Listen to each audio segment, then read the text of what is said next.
Yes, good morning. On your videos once, all of you.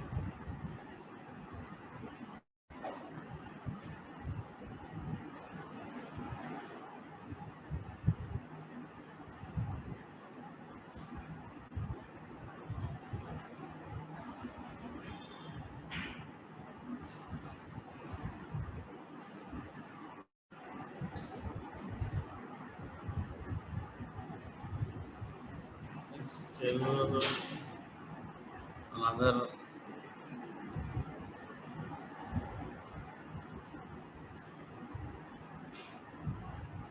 more than 12 members have to come still.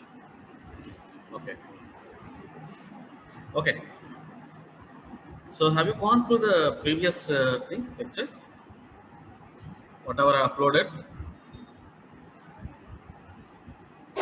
Yes, sir. Okay. I'm just uploading the videos for your purpose. If you have any doubts, go through them after the class is over and then you can ask doubts again.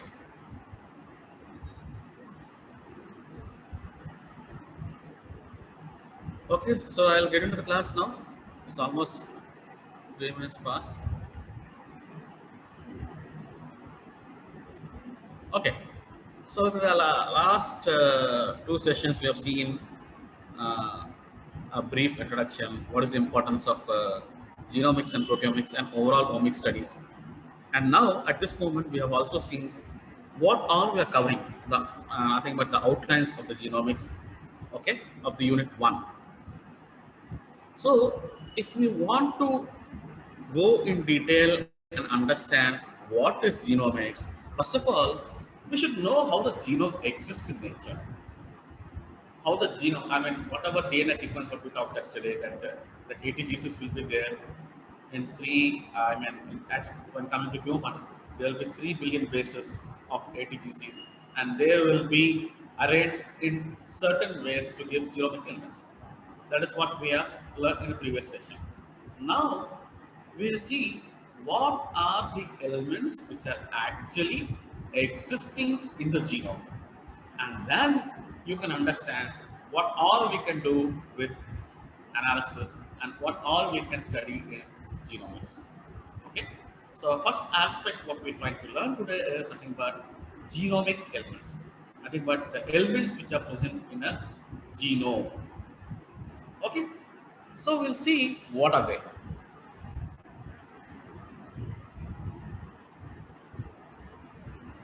So in this lecture, the contents would be a brief introduction and the object of the session of lecture and what are the genomic elements. Then we try to cover what are coding sequences and then what are non-coding sequences. And at last, we have a summary. Okay, so these are the contents I'm going to cover today in the lecture. So coming to the introduction, you can see here. So when you just make a graph of the elements which are present in the genome, so these are the elements which are present in the genome, and this is what a typical pie graph chart tells about the elements. And this image is actually a representation of the human genome elements. So whatever elements which are present in human genome and in what percentage they are present. Okay, just see what are the elements which are present here. You can see here the whole thing. You can see the major percent. There are two elements which are major percent known as one major percent is lines, okay, long interspersed nucleotide elements, and the other one which is known as introns, and that is also 21%. Okay, so these two are actually forming 42% share of the whole genome. Now the next biggest aspect, what you have to do learn is nothing but science here. Okay, science are nothing but short interspersed nucleotide elements. Okay, science are nothing but short interspersed nucleotide elements. So lines and science they have an importance. I'll tell you again. Okay, at this moment, just see that the next element which is larger in portion than lines and introns, it is science. Then after science, there are two important elements which are having 12% share of the genome. The first one is nothing but the DNA genes. I mean the unique genes. Okay, unique genes, they are actually only 12%. So you can see we have a whole genome, and whatever genes we are talking, they are only 12% of them. So remove the 12%. What is the share? 88% of the other elements are others which are we are not studying at all. Okay, so 12% of the genes are actually there, and these are actually responsible, and we think these are actually there in a individual and are responsible for any part which is coding. But these genes are actually indirectly controlled by other elements. Okay, so 12% of the share is unique genes. Then we have another major share that is another 12%, that is tandem repeats. Okay, so these tandem repeats, what they do is they are repeated several times in the genome. And other than this, we have another thing which are known as 8% of the retroviral elements. Okay, so those elements which are actually very similar to retroviruses. So whenever viruses infect us, like this in situation, what is happening now? When they infect us, they try to insert their genetic material into us, and that genetic material remains with us like that forever. Okay, so whenever there is a viral infection, there is a chance that the virus will try to inject its genetic material into our genetic material. Okay, and in that way we acquire 8% of the retroviral elements throughout the process of evolution. And now we have another thing which is 3% and 3% share, which is nothing but duplications. So wherever there is a sequence which is there, that is actually duplicated. Maybe here there is a second copy of that segment or that sequence. So they constitute nearly 3%. And I think you people heard about another important element which is known as jumping genes, okay, where they try to jump from one position to another position in the genome from time to time, and they have a very important work in evolution, and they constitute nearly 3%. Okay, so if you look at this structure like this, you can see that these whole elements are actually, they are totally forming 100% share, and among them, the genes are only 12%. Now the question here is, what are these 88% elements doing when they don't have a role in coding a protein or any other thing? Can anyone answer? What is the role of these 88% elements which are present in the genome, and they're not directly coding any proteins? What is the role? Anyone?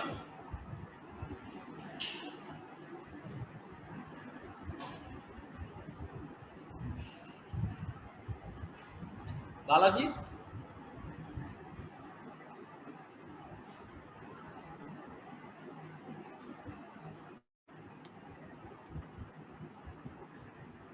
Lalaji? Sir. Yeah. Any idea? Sir, they help in regulation of like the gene expression for other genes. Gene expression? They regulate the gene expression. Okay. So this is actually the role of these elements.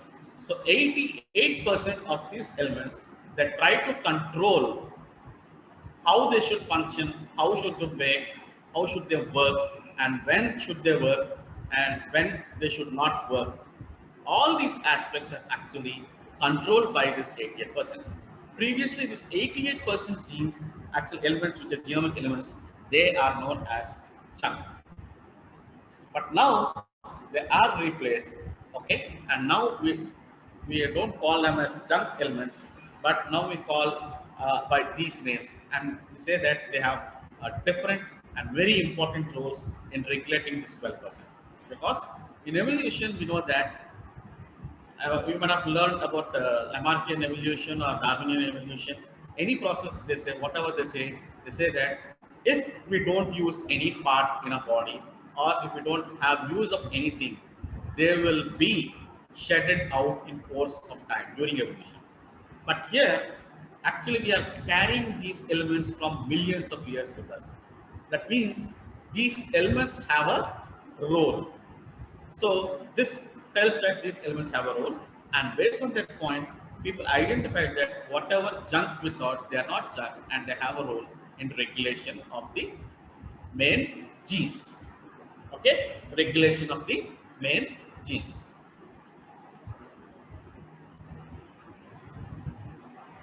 Okay, so the objective for today's session is to discuss in detail about whatever genetic elements we have seen and their role now. Okay, so that is the object of this session. Now, what we can see, if you can see, I've just typically shown you a graph there, whatever elements which are present and their percentage, and that is the image which I have taken from Genes by Benjamin thing, okay, of human genome share. And now, if you try to classify them, all of those elements, the whole class of elements, genomic elements, they can be divided into classes. The first thing is the codic regions or the genic regions, which we call, okay. In bioinformatics, we call them as genic regions, and in biology, we call them as coding regions. And the other one, we call them as intergenic regions, okay, or non-coding regions. Biology people, they call them as non-coding regions, but as a bioinformatician, you should say that they're intergenic regions because these regions are present between two genes. Sometimes they can be present in the gene also. Some transposons, they are present in genes also. Okay. Now all the genes, they come under coding, and all the other parts which are not genes, they come under non-coding. And you can see here, now the non-coding, they are classified into tandem repeats, transposable elements, retrotransposons, DNA transposons, and pseudogenes. Okay, so these are it. So now you have to remember that the whole elements can be classified into two, coding regions and non-coding. And coding regions are those which are actually having genes, and non-coding are those in between genes. Okay, and non-coding genes can be regions can be tandem repeats, transposable elements, retrotransposons, DNA transposons, and pseudogenes. And sometimes these transposons can also be in coding regions. So this is an exception, what we call acquisitive classification. Okay, so now we'll try to see what is each one. Now, what are the coding regions here? So whatever DNA sequences which are present and which carry the instructions to make proteins, these are called the coding sequences. Okay. So the definition for this is that the DNA sequences that carry the instructions to make proteins are called coding sequences. Okay. And the proportion of the genome occupied by these coding sequences varies widely because each organism has different percentage of variation. While analyzing the genome only, we can understand this. Okay. So if you are actually, I think you people are started looking at the genome by browsing it. So if you have done that, you will have an idea what is the percentage of each one. When you browse those genomes, you can understand that. Okay. And actually, there is a myth with these genomes that if the genome is larger, that means it contains more genes. But it's not always true. So larger genome does not necessarily contain more genes. This is what you have to remember. Okay? Larger genome does not contain necessarily more genes. But mostly smaller genomes, they have more genes and less non-genic regions. That is the point you have to remember. Okay? So that is with coding regions. Now coming this non-coding regions. Yes, Sir, transposons actually, they, they produce transposase and enzyme, so that's a protein. So why is it not a coding region?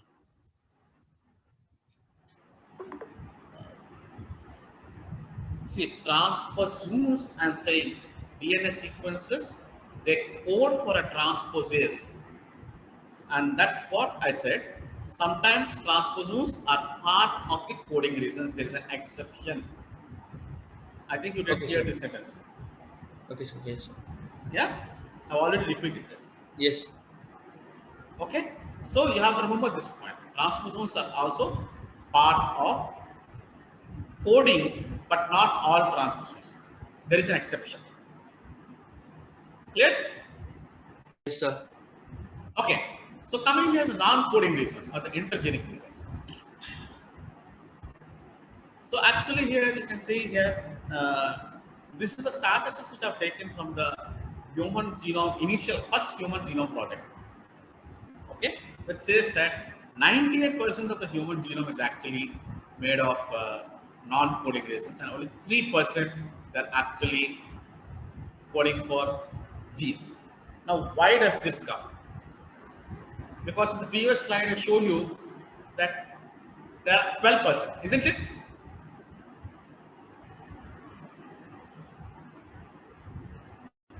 Do you remember the Yes, previous sir. slide now? I showed you there it's 12%. Now I'm Yes, sir. saying there it is only 2% coding reason. Now what has happened here? Okay, so coming to humans, you should remember that genes means they are with both exons and introns, isn't it? Yes, sir. Human genes or eukaryote, they are both with exons and introns. So you have to remove all the introns there, and then only you can say that exons are only 2% to 3%, and rest is that. So if you remove even introns which they are not coding, initially we thought they are not coding, okay, but now proof is coming that even introns are actually coding for some genes which we don't know. Okay, so at this moment just remember that if we remove the introns from the coding region of 12%, then 2 to 3% is only coding, and rest 97% to 98% is non-coding. Okay, so that is the importance here of with this 98 percentage. Clear? Yes, sir. Now, so coming to this whole thing, there are actually two categories of repetitive in the genome. First one, whatever classification I said, because I said that it starts with the major elements in our genome. They are nothing but repetitive elements. Okay, and the only difference between us in a family, between the the siblings, is nothing but these repetitive elements.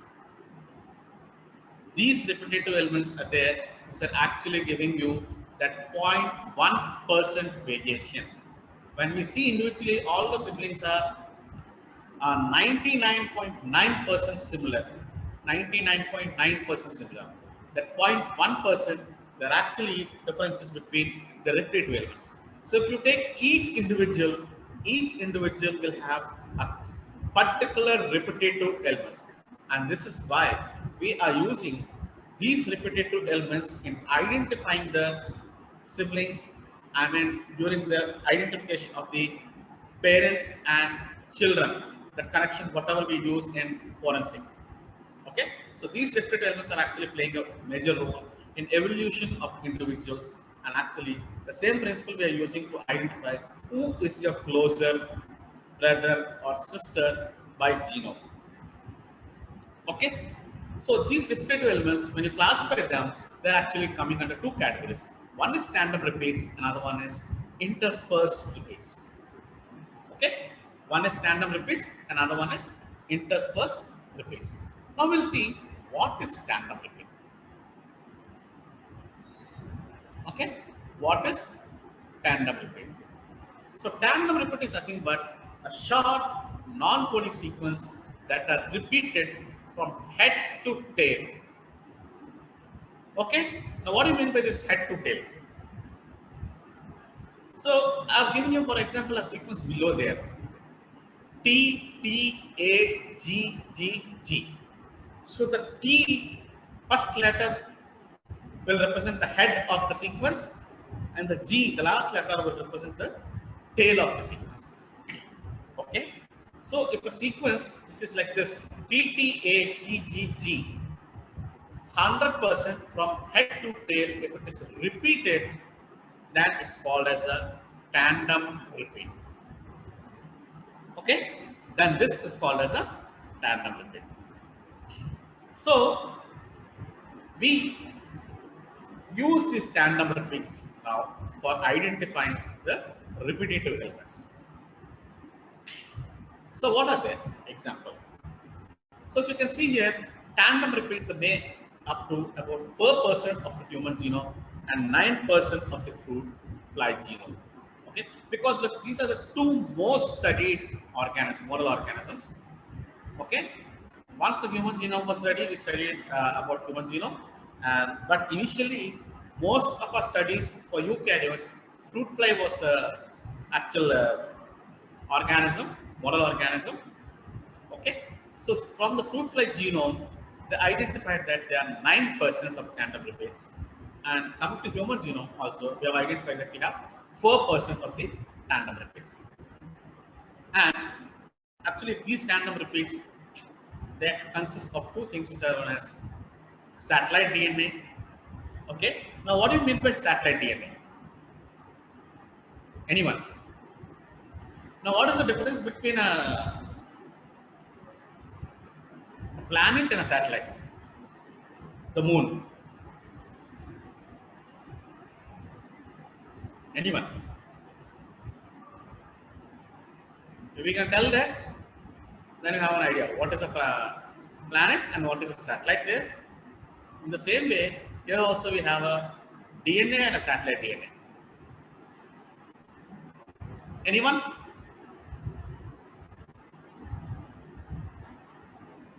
The planet is a larger body when compared to the satellites. So, now why we are calling moon as a satellite? And each planet has its own moons, isn't it? Yes, sir. Earth we have one moon, Jupiter it has nearly 21 moons around it. Not Jupiter, I think Saturn. And Jupiter has six moons something around it. Now why we call that satellite and why we call that as planet? What is the difference here? And when you identify in the solar system, you look at in a telescope and see the telescopic image, you see that moons are not visible when compared to planets. And moons are actually seen as a part of the planets, isn't it? So the same condition is applying here. When you centrifuge your DNA, you see two types of bands, the major band and a minor band. The major band represents the DNA and the minor band is also part of the DNA, but it gets separated a little bit away from the DNA when you do high density gradient centrifugation. Okay? During this high density gradient centrifugation, the DNA is separated. And whatever DNA is separated, that DNA which is a part of our main DNA, we call that as a satellite DNA. Okay? That is known as a satellite DNA. And this is the difference between your main DNA and the satellite DNA while doing a centrifuge. And that is how the name came. Okay? And here, these repeats are actually the satellite DNA, and these satellite DNA are of two types again, microsatellites and mini satellites. So based on sizes again. So microsatellites are just, there are repeats which are of 2 to 5 bases. And mini satellites, there are repeats of 30 to 35 bases. And this is what you have to remember. Okay? And I think you people are aware of this telomers. Yes, sir. Now, what do you mean by telomere? So they protect the chromosome ends. Okay, They're that is what present in I'm, the ends. that is what I've given in the slide. They are present in the ends. So telo means the tail, isn't it? Mere means a body. So telomere means here a body which is present at the end of the chromosome. Okay. So this telomere is actually there in individuals, and they play a role in protecting the chromosome ends. Okay, why do we need to protect the chromosome ends? What happens?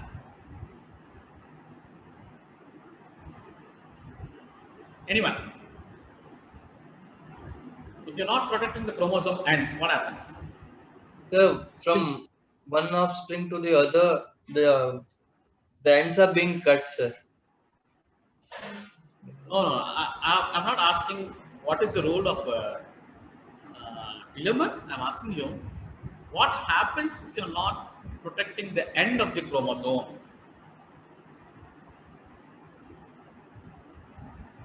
Sir, it get like it starts to degenerate. It may be It's not degenerating. What happens is there is a chance that a genome can be, I mean, not degrading. It can be broken. It it is sheared. We can say shearing. What we say, okay? They can be a mechanical shearing or enzymatic shearing. Whatever we can do, you can do it.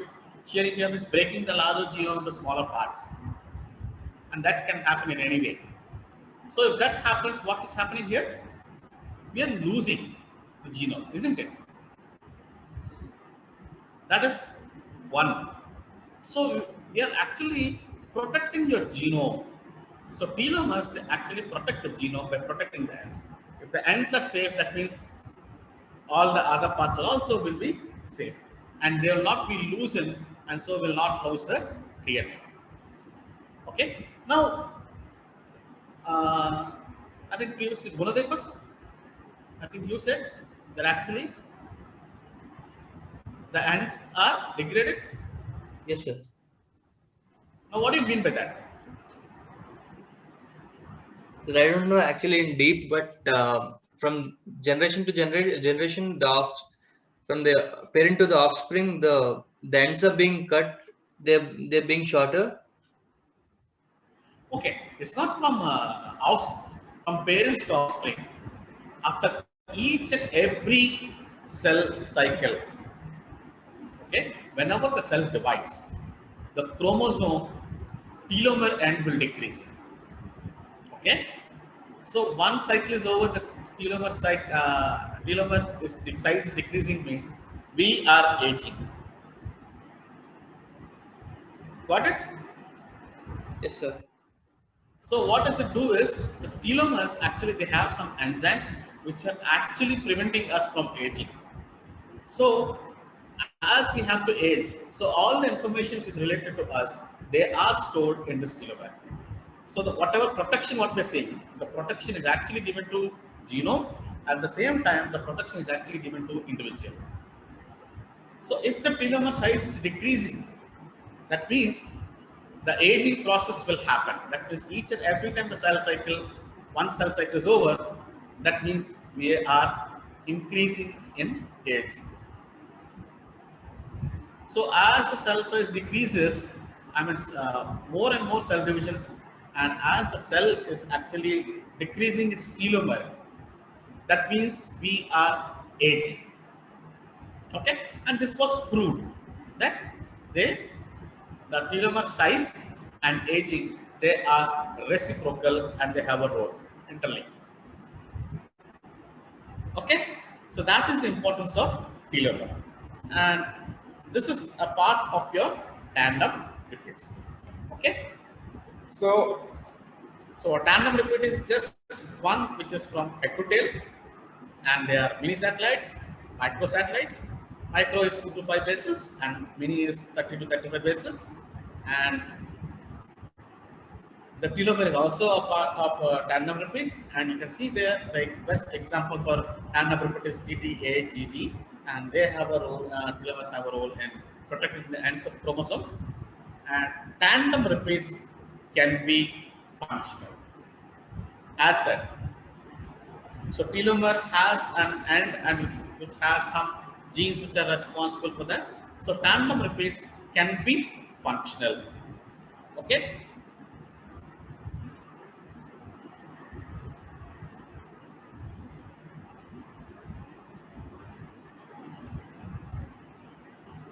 So we'll see here. So in other cases, expansions in the number of tandem repeats in exons and introns can cause disease. So in the previous slide, we have seen what are the positive aspects. Now we'll see the negative aspects of this tandem repeats. Okay. So if tandem repeats expand, what will happen?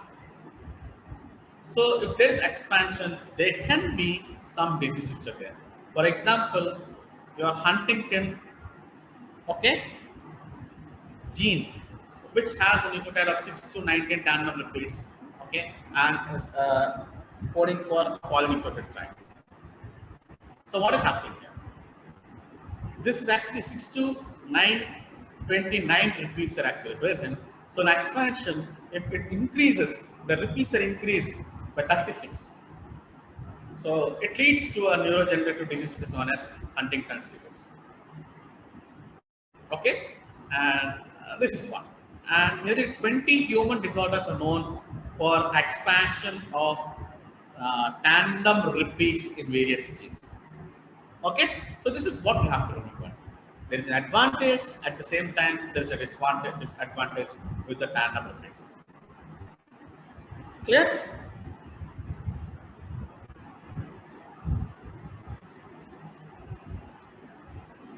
So, till now, they've identified that these many tandem repeats are there and tandem repeat expansion is actually leading to disease, but they're not able to identify what is the mechanism, especially in Huntington's disease. But they have found that the proteins, they fail to fold.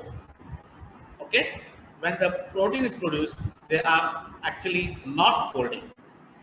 So when they are not folding it properly, and that happens, that means there is no degradation. So when there is no degradation of the protein, automatically there is an accumulation of these. So when there is an accumulation, what happens is, we know that whenever, especially in E. coli, when you're producing something in large quantities, you say that proteins are to be produced at optimum levels. When something is beyond optimum, then even the protein can be a toxic substance. Okay, so this is what is happening. So the proteins are produced excessively where the gene expression is altered, and whatever proteins are produced, they are not folding. Okay, and when they're not folding, there will be no degradation, and then when there is no degradation, they are accumulated or aggregated, and this actually leads to them. Now, how is this happening? How the tandem repeats are actually expanding? That means the number is increasing. This is simply we call as slippage during replication. That means during replication it slips and it produces more number of copies. Okay, more number of copies. And this is known as slippage of replication during the replication process. Okay. So before getting into the transposable elements, we'll take a 5 minutes break. Okay, and we'll come back around 9:40. Is it okay? Yes, sir. Okay, we'll meet at 9:40 again.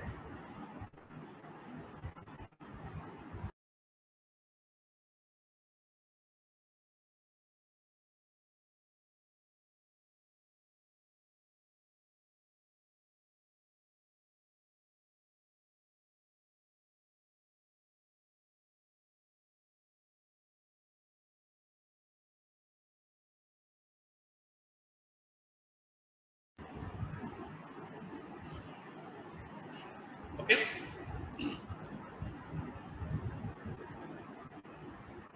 So all of you came back to session. Yes, sir. Okay. So Till now we have seen what are tandem repeats, and now we'll see the second major class of non-coding basis, but the transposable elements. Now, what do you mean by transposable elements or transpositions? So transpose itself will tell you that trans means change and pose means here it is position. So change of position of this element is nothing but a transposable element or a transposon. Okay, this is nothing but a transposable element. Now, what are those doing? So, transposable elements are sequences of DNA with a defined structure that are able to change their location in the genome. Okay, so these transposable elements, what they do is they change their location in the genome. They move from one place to another place, and that's why they're also known as mobile genetic elements. Okay, mobile genetic elements. So transposable elements are sequences of DNA with a defined structure that are able to change their location in the genome. Now these transposable elements, in short, they are mostly in books and papers, they are referred as TEs, okay, and they are categorized as class 1 transposable elements and class 2 transposable elements. Okay, class 1 transposable elements and class 2 transposable elements. Now, what are class 1 transposable elements? So, based on the movement of these elements from their position, they are classified. So, class 1 transposable elements, they actually replicate by copy and paste mechanism. Okay, that means they actually try to take the whole sequence and paste it somewhere. They don't actually cut it. Okay, so class 1 transposable elements, the mechanism what they follow in transposition is nothing but copy and paste mechanism. I think you people knew it, what is copy and paste mechanism, and I need not explain you what is that. Okay, and the second one is nothing but cut and paste. I think you people are aware of this also, cut and paste mechanism. So what happens here is instead of copying the sequence, it just cuts the sequence, whatever it has, and just paste it somewhere. Okay, so class 2 transposable elements, they use this cut and paste mechanism. That is, they exercise the genome and then they insert somewhere in the new location.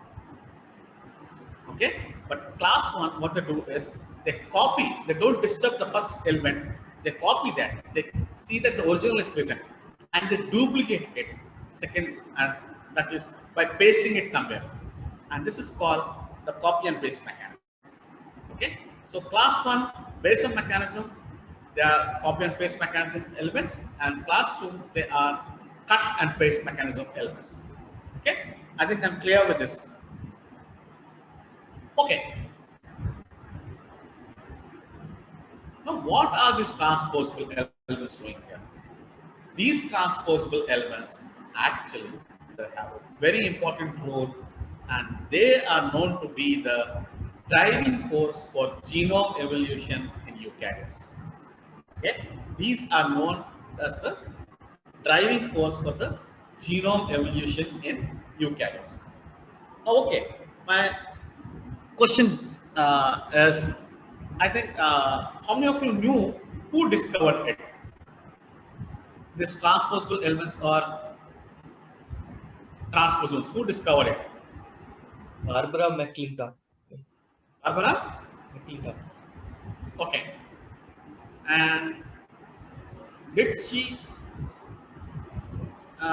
receive a Nobel Prize?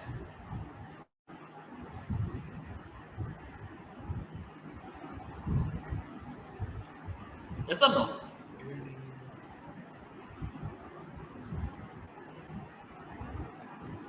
Yes or no? Yes, maybe, sir. Yes, maybe. Yes. I'm not sure. No, not maybe. Maybe it's not the answer. Okay. She received a Nobel Prize for this work, but she received the Nobel Prize after her discovery of 30 years, not 40 years. When she first identified transposable elements are present and they are actually jumping from one position to another position and she named them as jumping genes. Okay, and mobile elements and transposons. Technically, they are known as transposons. Vernacularly, they are known as mobile elements and jumping genes. But she was given the Nobel Prize only after working for 30 years on the same elements and saying that these genes are actually the jumping elements or genetic elements, transposons, are actually the driving force for the evolution in eukaryotes. Okay, I think you might have heard about the mosaic maze. Yes, What sir. about mosaic maze? What do you mean by that mosaic maze? Anyone?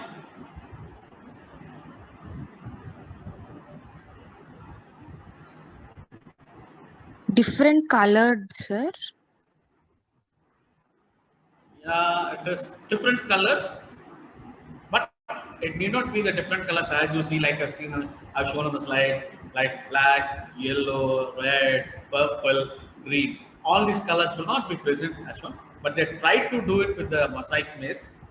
But actually, the thing is, whatever maze we see, what are the color we see in the mazes? What you eat daily?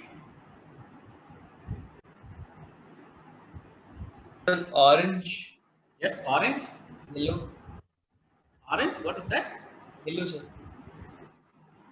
I'm not able to understand. Yellow. Yellow.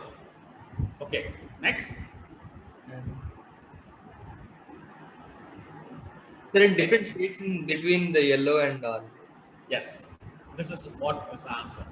So there is an orange, dark, and there is a yellow, and there is a cream also, which is a little bit lighter than the yellow. Okay. And there is a variation from that orange to this cream color. And you see, when you see the same maze, each grain in the same maze is actually different in color. Okay, and this mosaicness is actually due to this elements which are actually giving a variation to this. All the grains are different color in the one, and this is what Barbara McClintock has worked for 30 years to prove that these genetic elements are actually giving us this mosaic nature of the maze. Clear? And after proving this, and this is what we have got. What is that? The following are the changes which can lead by transposon elements to genome evolution. So what they do? The first thing is the insert. Okay, transposon elements, we said that they are moving from one position to another position. So when they insert, they can insert into a gene and then disrupt the function of a gene. Okay, they can insert into a gene and disrupt the function of a gene. So how they're doing it? Okay, so imagine there is a straight line, and if you rub between the line in between, so the straight line will become two parts, isn't it? The straight line will become two parts. That means your gene has become two parts now, if something has come in between. So now the gene will not give you, two parts will not give you the gene what is actually required. So what is actually happening here? We are disrupting the function of the gene by this transposon. So the transposons disrupt the gene function by insertion. Okay. Now second one, what is the other thing which is actually contributing to evolution? Transposons, they duplicate themselves. Okay, transposons, they duplicate themselves. So what they're doing, they're producing the second copy of the same transposon by copy and paste mechanism. Okay, first one is disruption here, cut and paste mechanism. Here by copy and paste mechanism. Now the other thing can also happen. Sometimes while you're working, cutting and pasting the genome, that element, what happens is we're trying to carry the ends of the genes. Okay, some ends will be also taken along with the transposon of that part existing side parts. Okay, then what happens? That will be replaced in new part, wherever it is changing its location. And that is actually helping in shuffling of exons and regulatory sequences to new locations. Okay, so these are the three things which are happening in that. Once, by inserting it can disrupt the function of a gene, then it can duplicate the same element, and sometimes exon shuffling and new regulatory sequences can be there in new locations. By this, there is a genome evolution. Okay. Now, what is retrotransposon here? So, retrotransposon is actually where it actually duplicates, okay, but in a different manner. So, what is happening here? So, retrotransposons can be transcribed into RNA where they are then duplicated at another site into a genome. So, they come to RNA and then they become a DNA copy. Okay, then they are known as retrotransposons.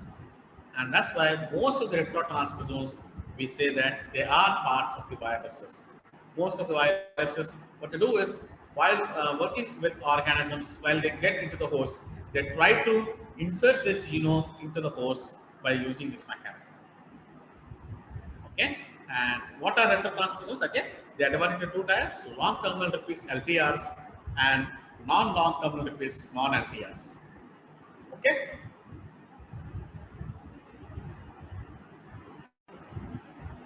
Now, what do these LTRs do? So, actually, LTRs are known to be the ancient retroviral infection, not the recent infections. Maybe now we have a pandemic at this moment due to COVID, and 100 years earlier we had another pandemic, that is the Spanish flu, and again 100 years before that, history it shows that there was another pandemic. Okay, so history shows that there are several pandemics like that. So during each and every pandemic, or during each and every infection by a virus, these retrotransposons will get being inserted into the host. Okay, and how they do is using this, that is nothing but the retroproteins, which I think people are aware. I do not tell you that there is a GAG protein, structural proteins of the virus, a polymerase protein, pol protein, which is known as reverse transcriptase and integrase, a protein, which is known as protease, and an ENV, which is known as envelope. Okay, so there's a GAG gene, pol gene, pro gene, and envelope gene. Okay, ENV gene. These are the things what they code, and these genes are actually having flanked by long repeats at both 5' and 3' ends. Okay, and the LTRs consist a larger fraction in most plant genome, and this is might be the reason why plants are having huge genome, and also they're having huge variation. Okay, they're having huge genome and they're also having huge variation. So LTRs are actually virus segments, retroviral segments, which are actually we can say ruminants. So you know what are ruminants? Leftover parts of whatever there in the earlier. So these ruminants of the virus, okay, we call them as LTRs. And then we have non-LTRs. So apart from virus, whatever we have another thing which is known as non-LTRs, and they are present mostly in eukaryotic genomes, and they are classified as lines, signs, PLEs, DIRs. Okay. Now, what is the line? That is long interspersed nuclear element. What is a sign? That is short interspersed nuclear elements. And what is a PLE? That is Penelope-like elements. And what is DIR? Okay. In Dictyostelium discoideum, that is a organ where we have elements which are known as dire-like elements. Okay. And all these they come under non-LTRs. Now, what does line do? Actually, they encode for a gene which is known as reverse transcriptase and endonuclease, and this makes them autonomous transposable elements.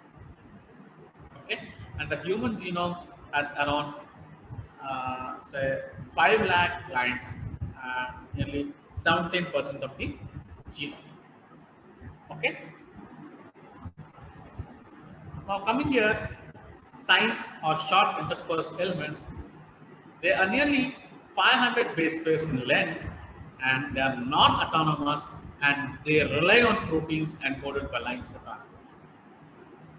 Okay, so this ALU element, which is known and short as ALU, and we call short as ALU, okay, and which is present most common in sign, which is found in primates. And discovery of this science only has brought us the information that most of the non-coding parts of the junk DNA is not junk, and they have a role. And these ALU elements are actually in primates, especially, they have a role in evolution and regulation of gene expression. This is what was identified. Due to this clue or lead, people started identifying and started getting interested in this and studying that these interregulatory elements or non-coding reasons or the junk they're having a role. Okay, and nearly you can see here 15 lakh copies of these signs are actually present in human genome, and they constitute nearly 11%. Okay, and apart from retrotransposons, we have another element which is known as DNA transposons. Okay, DNA transposons. Now, what they do? So, as said, Gurudev website has said that there is an enzyme which is coded by this DNA transposon, which is something but transposes, okay, between inverted terminal repeats. Now, what does this transposes do? It actually recognizes this inverted repeats, whatever inverted repeats are there, and cuts them, okay, and inserts them into a new position. This is what transposes do.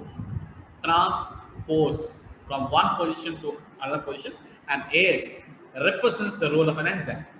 Okay, so this is nothing but a cut and paste mechanism where it cut and it gets inserted in another position, and then only 100 kb in length. So nearly bacteria has 3% found in bacteria and make up 3%, and human genome it is nearly 12%. Sorry, DNA transposons are found in bacteria, and 3% is in human genome. At the same time, they are 12% in roundworm Cineraptus elegans. Okay, and we have another element which is there, which is known as pseudogenes. This is similar that this element looks exactly like gene, but it does not code a protein. That is what we call a pseudogene. Okay. Now, what has happened? Maybe in evolution, a gene was made or duplicated, and 2 copies are produced. And in course of time, there was a change in one copy, and that copy had become inactive, and only one copy was functional. Okay, and this might have occurred due to trial and error mechanism, where we try to produce a copy and we see that whether it is using or not. If it is not using, what happens here is a second copy is removed, but we can't remove at once, so we make a small change so that it does not work. Okay, and that is what has happened with this genes. So it is believed that genes were there, duplicated, and one of the duplicated gene or the main gene might have been inactivated by change in the gene, and that might have led to pseudogene. Okay, and those pseudogene are actually, many genes are present. Okay, and they are actually having a role. What is actually happening there? There will be a premature stop codons in the genome inserted here and there. That is what they have identified. Premature stop codons. So that the gene is produced, but the protein is not produced, which is not a complete protein. So premature stop codon will produce a small genes. Now, what is the actual role? Regulation is the actual role. Okay, regulation is the actual role. Sir, Yeah. sir, it's actually 10, sir. We have another class. Immediately you have a class. Yes, sir, we have another class. Okay, okay. I thought it was only one slide and then I thought closing it. Okay, I'll close it. It's not a problem. Just within 1 minute, I'll close it. Okay, so these pseudogenes are actually duplicated by this process of reverse transcription, and these are the types of pseudogenes: process, non-process, unitary, and pseudogenes.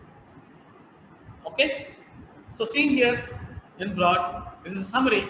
So we have a coding reasons and we have a non-coding reasons. And coming to non-coding reasons, we have tandem repeats, which are mini satellite and microsatellite. We have a transposable elements, which are class 1 and class 2. We have retrotransposons, which are LTRs, long terminal repeats, and non-long terminal repeats. In them, there are lines, science, PLS, and X, and we have DNA transposons. Okay. So if any doubts, we'll refer it in the next class. Okay. Thank you. Yes, sir. Thank you, sir. Thank you, sir. Bye, and have a nice day. Thank you, sir. Thank you, sir. Thank you, sir.